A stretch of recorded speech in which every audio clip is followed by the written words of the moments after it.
장인 미디안 제사장 이드로의 양떼를 치더니 그떼를 광야 서쪽으로 인도하여 하나님의 산 호렙에 이르매 여호와의 사자가 떨기나무 가운데로부터 나오는 불꽃 안에서 그에게 나타나시니라.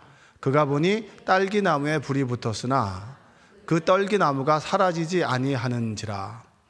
이에 모세가 이르되 내가 돌이켜 가서 이 큰 광경을 보리라. 떨기나무가 어찌하여 타지 아니하고 하니 그때에 여호와께서 그가 보려고 돌이켜 오는 것을 보신지라.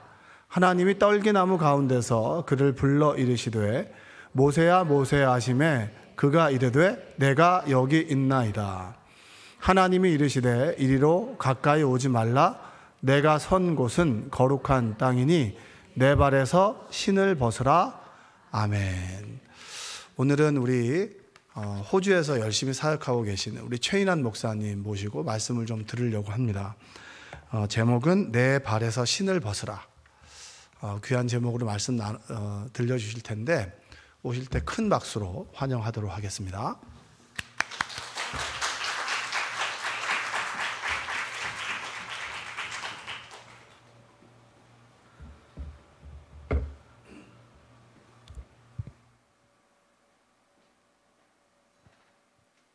할렐루야. 먼저 이 아름답고 멋진 이 생명나무 교회 재단에 이렇게 하나님이 저를 세우신 하나님께 감사를 드리고 또 특별히 이 재단을 허락하신 우리 이구영 목사님과 또 많은 생명나무 성도님들께 진심으로 감사를 드립니다. 오늘 이렇게 수요 예배 와서 예배 찬양을 하고 이렇게 예배 시작을 준비하면서 제가 한 3가지를 크게 놀랐습니다. 첫째는요, 이 생명나무 교회는 지금이나 10년 전이나 20년 전이나 예배 때 찬양이 너무 기쁘고요, 너무 찬양이 뜨겁다는 거예요. 찬양단이 얼마나 예쁜지 모릅니다. 실력의 차이가 아니에요. 하나님 예배하는 그 마음의 중심이 얼마나 아름답고 멋진지 모릅니다. 그게 변함이 없어요. 찬양이 사는 교회가 된다는 그 목사님의 말씀이 이루어진다고, 응답됐다고 저는 믿습니다. 두 번째는 제가 많은 교회를 다녀보진 않았지만 전국 어느 교회에서도 초등학교 4학년짜리가 이렇게 예배 때 드럼으로 반주하는 교회는 흔하지 않을 것 같은데 우리 차가 처음으로 수요 예배 어른들 앞에서 찬양 드럼으로 섬겼는데 얼마나 귀하고 놀라운 일인지 모릅니다. 다음 세대가 살아있는 교회가 하나님이 주목하시는 교회가 되는 줄 믿습니다. 여러분 다음 세대를 위하여 끊임없이 축복하시고 이들이 교회의 리더로 세워질 수 있도록 여러분 기도하시기 바랍니다. 마지막으로 놀란 거는요, 저도 찬양 인도를 참 좋아하는데 한 번도 눈물 흘리면서 찬양을 인도해 본 적은 없는데 우리 박명식 목사님 찬양 인도하면서 확 눈물 흘리면서 막 이렇게 간증하는 모습이 너무 아름답습니다. 천국은요, 하나님이 그 마음의 중심을 보시는 곳이잖아요. 하나님을 찬양하는 그 자리가, 그 우리의 마음을 울리고 우리의 감동으로 하나님께 영광 돌리는 그 자리가 천국에서 정말 하나님 기뻐하시는 그런 예배의 자리가 되는 줄 믿습니다. 저는 벤디고, 호주의 그 시골 그 벤디고라는 도시에서 이 한인교회를 개척을 하고 거기에서 2년 정도 이렇게 담임 목사를 쭉 해오고 있습니다. 여러분, 호주 하면은 대표적인 도시가 시드니 그리고 멜번이잖아요. 벤디고는요, 그 멜번이라는 그 호주의 거의 남쪽, 남극을 바라보는 그곳에 있는 도시에 있는 호주의 2번째로 큰 도시인데 그 멜번에서 2시간 정도 내륙으로 떨어진 곳에 있는 지역이 벤디고입니다. 시드니로 따지면 10시간 걸리는 거리예요. 이번에도 제가 이사하고 비행기 타러 시드니로 와서 타는데 차로 10시간 아내한테 저한테 10시간 이렇게 운전해가지고 시드니까지 오고 그랬는데 호주 사람들은 다 아는 곳이지만 한국 사람들은 전혀 들어보지 못한 그런 시골 도시에 올해 초에 이구영 목사님 오셔서 그곳에 있는 한인들에게 부흥회를 친히 해주시고 또 그 말씀 듣고 교회가 더 든든하게 세워져서 얼마나 감사한지 모릅니다. 제가 처음에 호주에 갔었을 때는요 2013년도였습니다. 지금부터 벌써 11년이죠.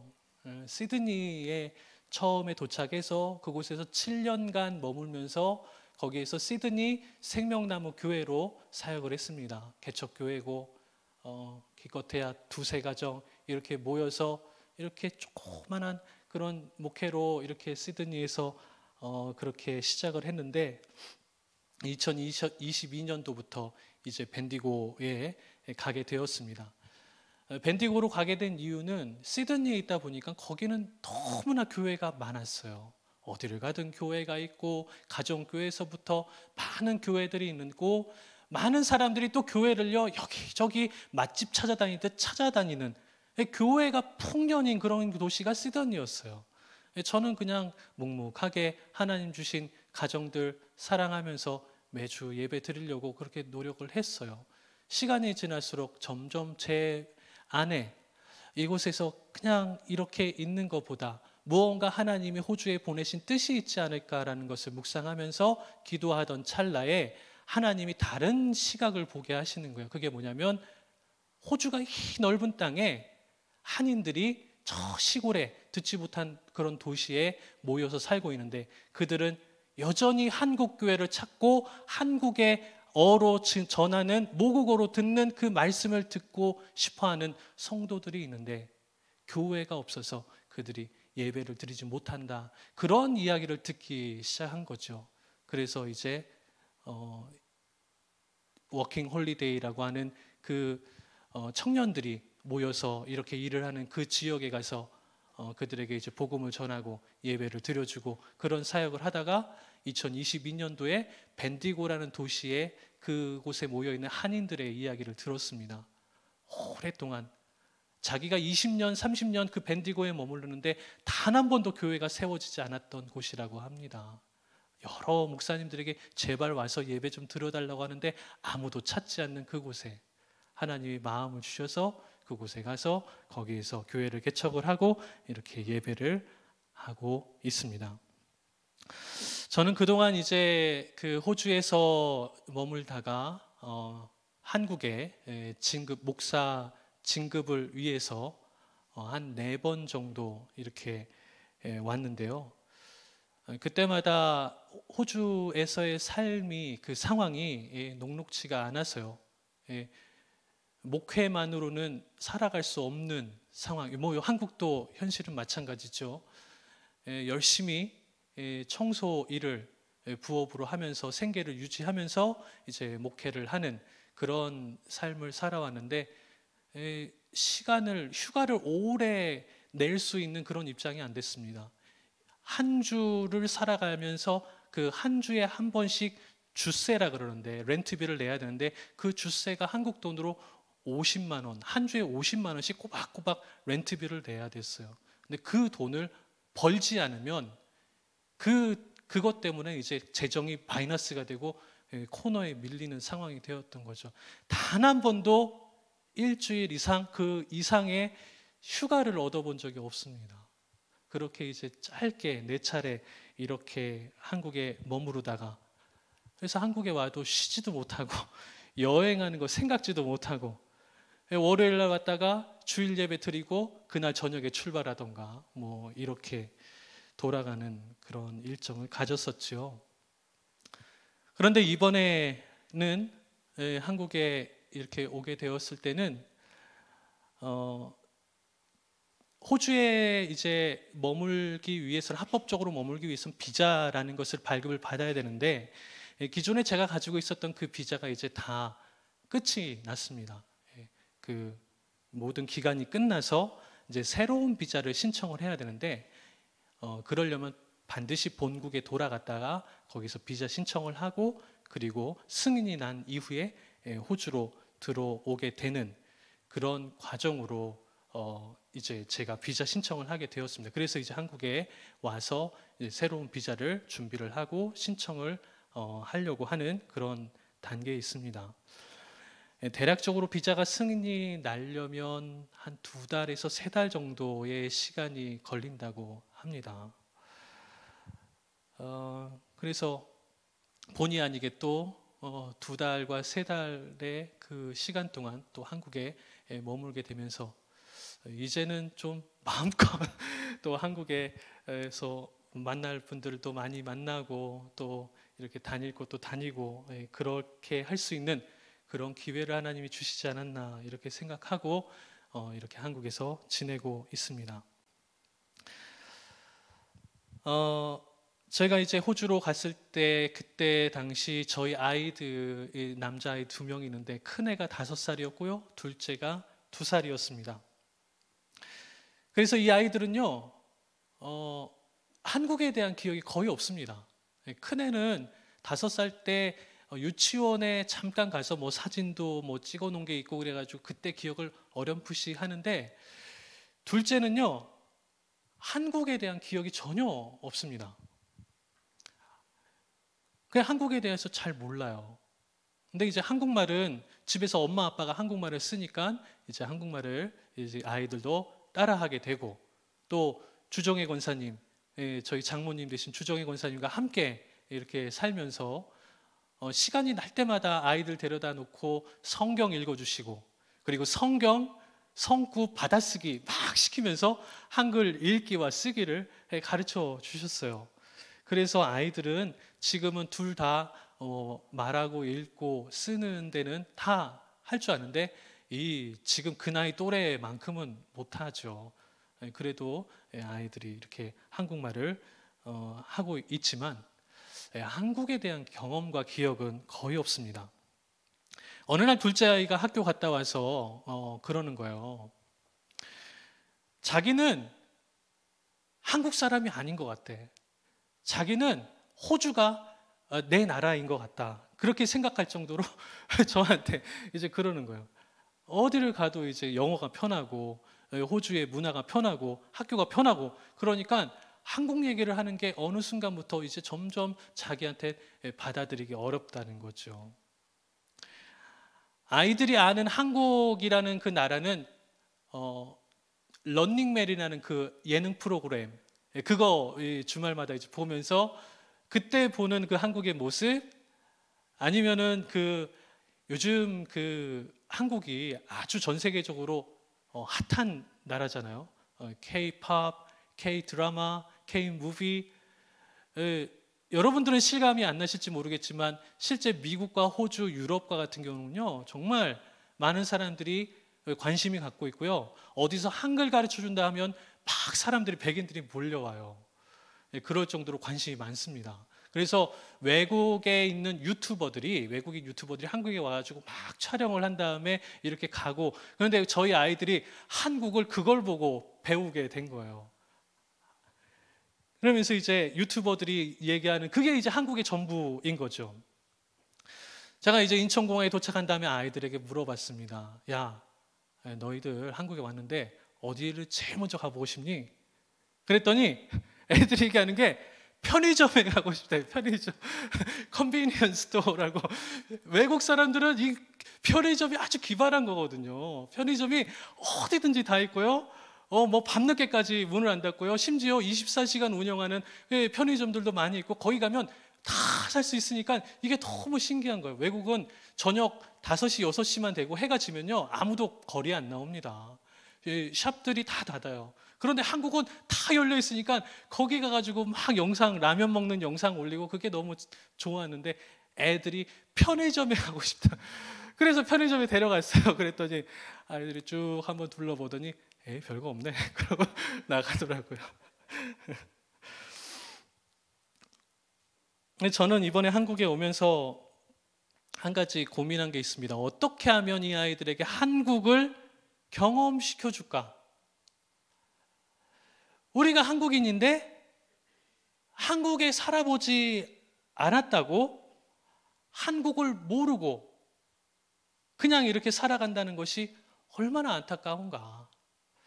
심지어 호주에서 오랫동안 살았다고, 호주에서 한국 부모님이 거기에서 아이를 낳고 그렇게 호주에서 태어난 한국 아이라 할지라도 그 아이들이 시간이 지나면 정체성이 바뀝니다. 나는 한국 사람인가 호주 사람인가. 그런데 저희 아이들로부터 나는 호주 사람인 것 같아, 이런 이야기를 들었을 때 부모로서 한국인의 정체성을 가르쳐주지 못한 것에 대해서 매우 마음이 안타까웠다는 것이죠. 여러분, 어떻게 해야 한국을 잘 경험시켜 줄 수 있을까요? 어떻게 해야 정말 이게 정말 한국이다라는 것을 가르쳐 줄 수 있을까요? 혹시 좋은 방법 있으면 가르쳐 주세요. 제가 생각할 때 가장 좋은 방법은요, 직접 가서 보고 느끼고 경험하는 것 뿐이더라고요. 한국을 자랑할 수 있는 그 대표적인 곳에 가서 이곳에서 직접 보고 느끼고 경험하는 것이 정말 가장 한국을 잘 이해할 수 있었다라고 할 수 있겠죠. 유튜버들이 영상에서 아무리 떠들어봐야 직접 경험하는 것만큼 확실하지 않습니다. 제가 아이들과 한국에 이렇게 오랫동안 머물 수 있게 된 것은요, 어쩌면 저의 인생에서는 처음이자 마지막의 기회일 거라고 생각을 합니다. 그래서 할 수 있을 만큼 아이들과 좀 많은 곳을 다니면서 한국을 가르쳐주고, 또 한국에 하나님이 어떻게 역사하셔서 이 가난했던 나라가 전 세계 강국의 열대에 들어갈 수 있었는지를 가르쳐 줄 수 있는 그런 기회를 갖기를 소망합니다. 제가 한국에 오면서 만약 말씀을 전해야 될 기회가 있다면 어떤 말씀을 전할까 고민하면서 기도한 적이 있습니다. 그때 하나님이 저에게 주신 말씀이 오늘 여러분 읽으신 본문 말씀이에요. 내가 선 곳은 거룩한 땅이니 내 발에서 신을 벗어라.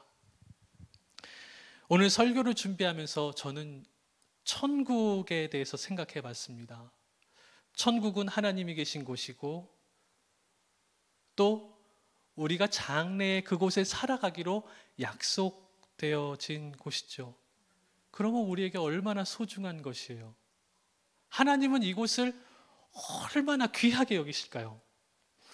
우리가 천국을 어떻게 이해하고 어떤 마음으로 우리가 받아들이고 살아가느냐가 이 땅에서의 삶이 결정이 나는 줄 믿습니다. 하나님은 사람을, 하나님이 계시는 그 영원한 하늘나라 천국 백성이 되게 하시기 위해서 우리 사람을 친히 손수 만들어 주셨어요. 그리고 첫사람인 아담과 하와를 에덴이라고 하는 그 천국의 모형에서 살아가게 하셨습니다. 그런데 아직 사람이 영적으로 성숙되지 못했습니다. 그때 선악과를 먹음으로 죄를 짓게 되었습니다. 에덴이란 천국에 더 이상 살아갈 수 없는 존재가 되어버렸다는 것이죠. 하나님은 죄에 대한 심판으로 사람을 에덴에서 추방하셔서 이제 사람이 세상 속에서 살아가게 하셨습니다. 그 이후 사람은 세상에서 살아가면서 본래 하나님이 우리를 지으신 창조주였지만 그것을 다 잊어버리고, 원래 내가 가야 될 곳이 그 영원한 천국 하늘나라였지만 그것을 완전히 잊어버리게 된 상태로 살게 되었습니다. 도리어 눈으로 보이는 세계, 현실 세계만 진짜다라고 믿고 살아가게 되었죠. 여러분, 여러분이 만약에 하나님의 입장이시라면 하나님의 마음이 어떠실까요? 우리를 지으신 아버지로서 자녀된 우리들이 혈통과 출신과 또 천국 시민이라는 그 신분을 거절하고 살아간다면 그 마음이 얼마나 찢어지실까요? 제 자신도 제 아들이 나는 호주 사람이야 라고 말할 때 참 마음이 아픈데, 사람이 하나님이 안 보인다고 하나님 없다고 그러고 천국 그런 것은 없다 그러고 하나님이 우리 아버지라는 것을 결코 인정하려고 하지 않을 때 하나님의 마음도 심히 속상하실 거라고 저는 생각합니다. 그래서 우리에게 천국을 가르치시기 위하여 노아를 보내시고 아브라함을 보내시고 모세를 보내시고 믿음의 사람들을 보내주시면서 정말 우리가 진짜 어떤 신분인지를 깨우쳐 주셨다는 것이죠. 처음부터 끝까지 하나님은 단 한순간도 우리를 포기하지 않으셨다는 거예요. 그렇게 쓰여진 책이 성경이고 확실한 천국의 증거로 우리에게 친히 보내주신 분이 바로 예수 그리스도라는 것입니다. 여러분, 성경이 천국의 증거임을 믿으시기 바랍니다. 예수 그리스도가 하나님의 증인 되심을 믿으시기 바랍니다. 오늘 우리는 출애굽기 3장 1절에서 5절의 말씀을 읽었습니다. 이 본문은 우리 모두가 잘 아는 말씀이시죠. 하나님 모세를 부르셨습니다. 모세야 모세야, 그렇게 부르신 이후에 떨기나무를 보여주시고 그리고 모세에게 오늘 이렇게 말씀하십니다. 5절 말씀입니다. 우리 다 같이 함께 읽어볼까요? 5절 말씀 시작.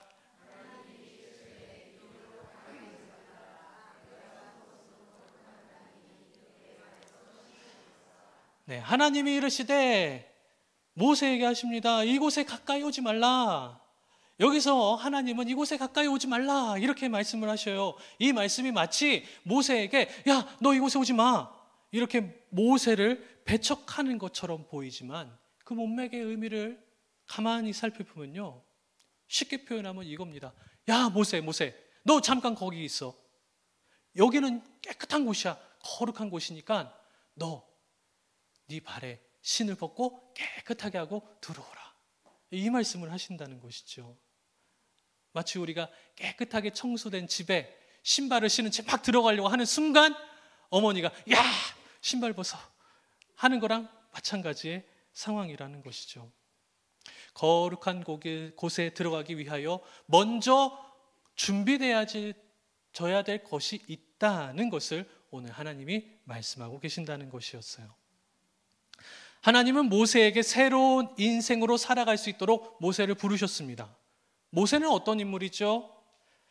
그는 40년 동안 애굽의 왕자로 살아가면서 아주 화려하고 멋진 인생을 살았습니다. 어느 누구도 자기의 그 재능과 그 실력을 함부로 할 수 없는 위치에 있었다는 것이죠.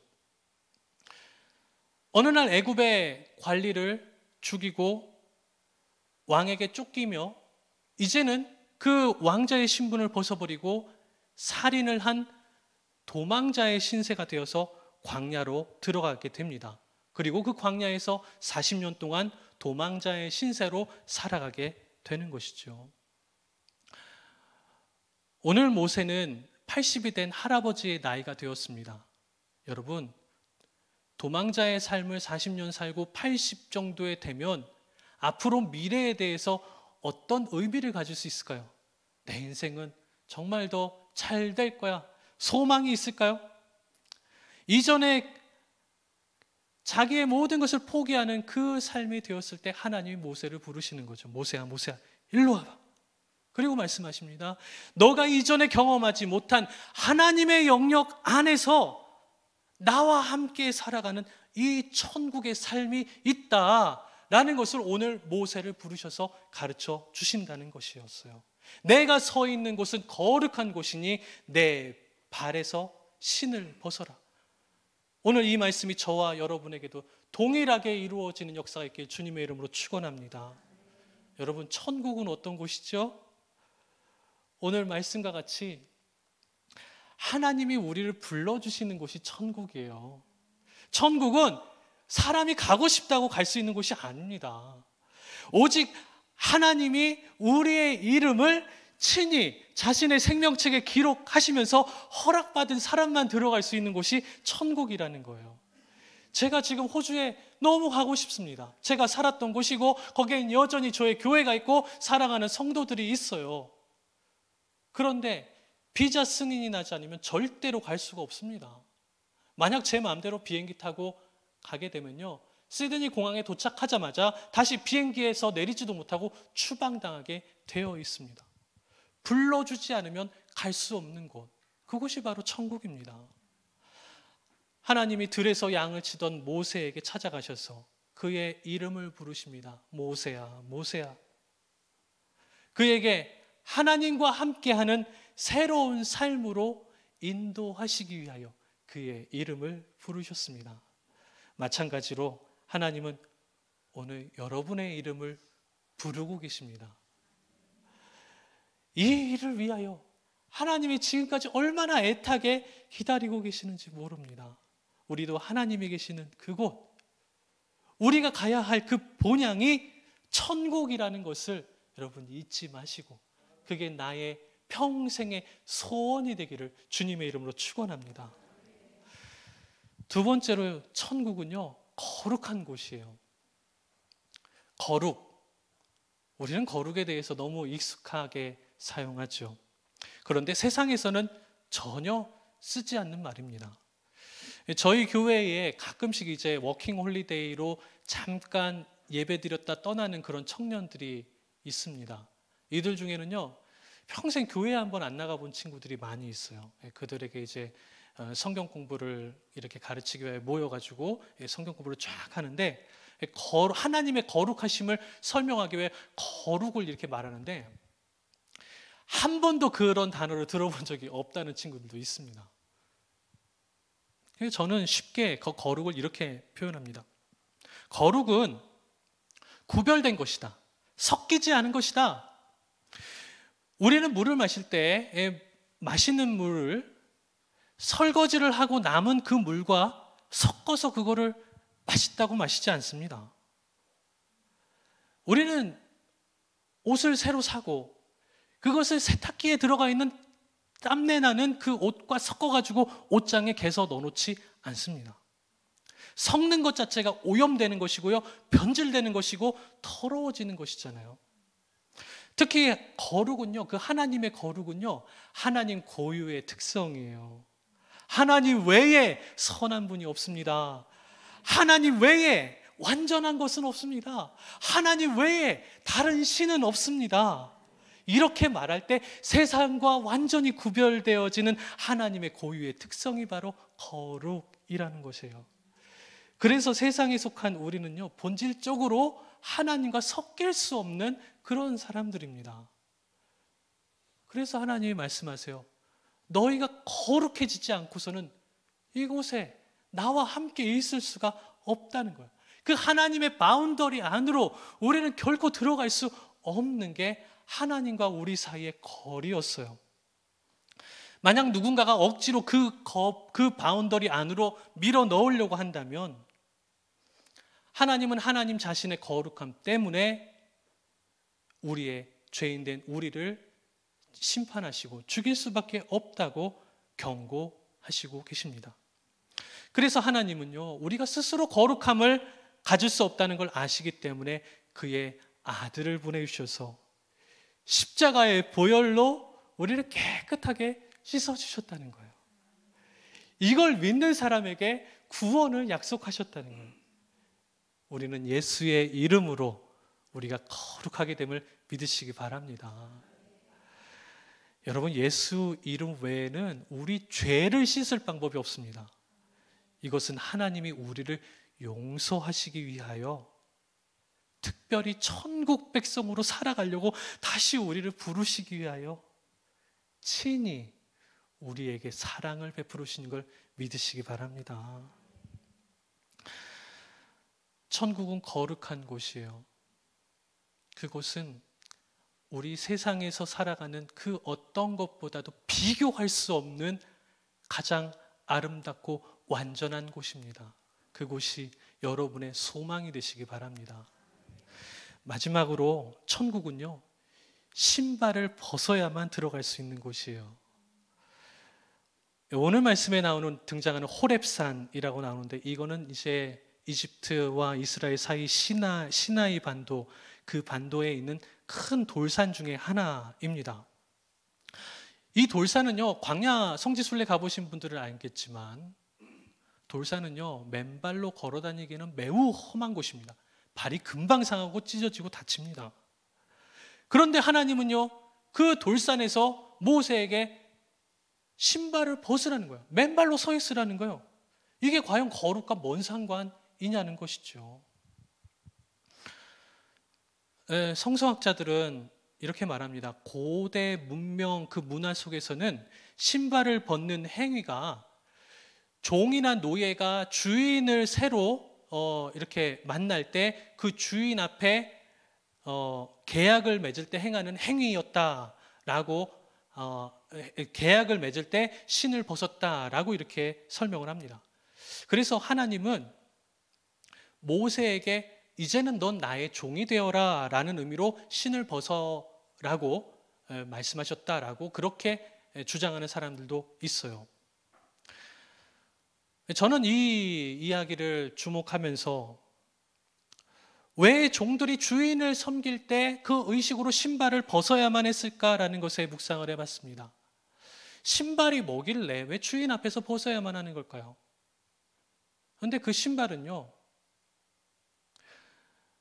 단지 신고 다니는 발을 보호하는 기능도 있지만 신발이 가지는 상징적 의미는 과거라는 거예요. 신발은 내가 마음먹은 대로 가고 싶은데 갈 때 따라오는 게 신발이었다는 거예요.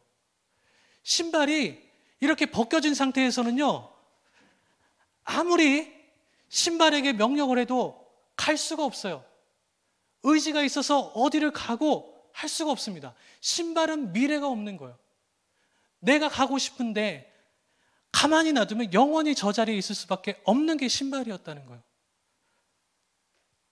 이 신발을 벗음으로 이제 주인 앞에서 나의 과거를 벗어버리고 이제 주인께 내 미래를 맡기겠습니다 라고 하는 의미에서 신발을 벗게 되었다는 것이죠.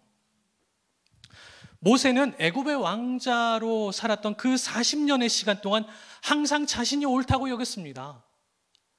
최고의 교육을 받았어요. 권세가 있어요. 어디서든지 자기 명령이면 다 할 수 있는 사람이었어요. 그 심지어 하나님도 믿었어요. 나는 히브리 백성의 사람이다. 나는 하나님을 믿고. 그래서 그 정체성도 확실한 믿음 있는 그 모세가 여전히 충동적이었고요, 자기의 의의로 애굽 사람을 쳐 죽이는 삶을 살았다는 것이죠. 자기가 볼 땐 그게 옳다고 여겼어요. 어떻게 하나님의 백성을 거기에서 벌할 수 있느냐, 조롱할 수 있느냐, 그게 옳다고 여겼다는 것이죠. 젊은 모세는 하나님보다도 자기의 감정과 경험이 더 앞서 있었다는 것이죠. 그것이 모세가 신었던 신발의 의미였습니다. 이후 모세는 살인자의 죄목으로 도망의 삶을 살아갔습니다. 도망자는요, 항상 불안할 수밖에 없어요. 자기를 아는 사람을 만날까 봐 항상 사람들을 피하게 됩니다. 도망 다녀보셨어요? 쫓겨보셨어요? 날마다 집에 두드리기를 사람, 집 앞에 지나갈 때마다 숨죽이고 살아보셨어요? 그래서 그가 선택한 곳이 광야라는 곳이었어요. 아무도 없는 곳. 거기는 애굽 사람도 오지 못하고 그냥 양치는 목자들만 이렇게 부락을 모여서 이렇게 살아가는 그곳에 이 40년 동안 숨어 살았습니다. 모세는 여전히 하나님을 믿었어요. 나는 히브리 사람이고 아브라함과 이삭과 야곱이 우리의 조상이라는 걸 믿었어요. 그러나 과거의 실수 때문에 평생 불안에 사로잡혀 있고 사람을 만나는 게 두려워지고 점점 소극적으로 변해가는 그 삶을 살았던 게 모세라는 거예요. 이게 바로 모세가 신었던 신발의 의미입니다. 하나님은 그 신발을 과감하게 벗어버리라고 명령하십니다. 이제는 너의 인생의 주인이 하나님이다. 너가 잘 나가던 시절을 살았던 간에, 너가 도망자의 신세를 살았던 간에 그건 너의 진짜 모습이 아니야. 너가 서 있는 이 거룩한 땅에서 앞으로 너에게 펼쳐질 멋지고 아름다운 삶을 이제는 내가 이끌어 갈 것이다. 그러니 내 인생을 나에게 맡겨라. 말씀하십니다. 우리도 알다시피 모세는 나머지 40년을 하나님의 영역 안에 들어가서 하나님과 동행하는 삶을 살다가 120살의 나이에 죽었습니다. 하나님은 오늘 우리에게도 말씀하십니다. 우리의 신발을 벗으라고 말씀하세요. 이것은 우리가 지금까지 살았을 때 의미 있다고 여겼던 거, 부와 명예, 경험, 권력, 능력, 이렇게 살아가는 사람들이 를 향해서 하시는 말씀입니다. 이것은 과거의 상처에서 벗어나지 못하고 여전히 불안하고 걱정하고 미래에 소망이 없는 그런 사람들을 향해 하시는 말씀입니다. 이것은 가난 때문에 꿈과 희망을 포기한 채로, 잃어버린 채로 모든 걸 자포자기하고 살아가는 그런 사람들에게 하시는 말씀입니다. 예수님이 말씀하시죠. 누구든지 나를 따라오려거든 자기를 부인하고 자기 십자가를 지고 따라와 오느니라. 현장에서 가늠하다 잡힌 여인에게는 이제는 다시는 이런 죄를 짓지 말아라. 우리에겐 새로운 미래가 있음을 믿으시기 바랍니다. 여러분, 우리가 지금까지 몇 년을 살았던지 간에 이제 남은 우리의 인생은요, 우리의 신발을 벗어버리고 하나님께 우리의 인생을 맡기고 멋지게 살아가는 저와 여러분 되시길 주님의 이름으로 축원합니다. 마지막으로 지난주에 남산 타워에 올라가 봤습니다. 처음으로 가봤거든요. 한 번도 보기만 했지 그 타워 꼭대기 전망대에 올라가서 이렇게 본 적이 없어요. 야, 서울이 정말 크고 환상적이더라고요. 여러분, 저는 그곳에 올라가서 서울을 뭐라고 표현하냐면 하얀 숲이었다. 숲은 파래야 되는데 온통 아파트로 이렇게 꽉 차 있는 그 모습이 하얀 나무로 들어선 숲처럼 보이더라고요. 천만의 인구가 살고 있죠. 그것을 보면서 이런 마음을 느꼈습니다. 정말 하나님, 서울은 환상적인 도시네요. 이 많은 사람들이 어떻게 이런 지혜를 가지고 이곳에서 살아가고 있을까요? 그런데 하나님, 저들 중에 정말 하나님의 생명책의 이름에 기록된 사람은 얼마 있을까요? 그런데 하나님, 저들 중에 정말 하나님의 거룩함을 이 땅에 드러내고자 살아가는 사람들은 얼마나 있을까요? 그런데 하나님, 저들 중에 자신의 모든 과거를 무너뜨리고 하나님께 자신의 인생을 맡길 사람이 얼마나 있을까요? 남산 타워를 내려오며 명동 거리를 걸었습니다. 많은 사람들이 얼마나 아름답고 예쁘게 자기를 꾸미고 다니는지 몰라요. 하나님, 저들 중에 하나님의 거룩함을 따라가는 사람을 나타나게 하여 주시옵소서.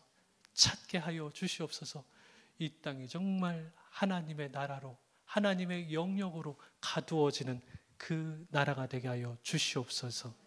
이 생명나무 교회 가운데 하나님의 그 영역으로 가득 차서 한 사람도 그 생명책의 이름에서 지워지는 일이 없게 되기를 주님의 이름으로 축원합니다. 기도하겠습니다. 거룩하시고 사랑이 많으신 하나님 아버지, 감사합니다. 우리의 삶을 단 한 번도 포기하지 않으시고 하나님의 그 사랑 가운데로 우리를 끝까지 지켜주시고 우리의 이름을 끊임없이 불러주시는 그 하나님의 은혜에 참으로 감사를 드립니다. 이 땅에 사는 동안 우리를 괴롭혀왔던 여러 가지 어려운 현실의 문제들 속에서 우리가 영원한 천국에 들어갈 천국 시민의 그 자격을 가졌다는 것을 잊지 않게 하시고 포기하지 않게 하시고 앞으로 나의 삶을 이끌어 가실 그 하나님의 크고 놀라운 일에 기뻐하고 감사하며 살아가는 우리 모든 생명나무 성도들이 될 수 있도록 축복하여 주시옵소서. 감사합니다. 예수 그리스도의 이름으로 기도하옵나이다. 아멘.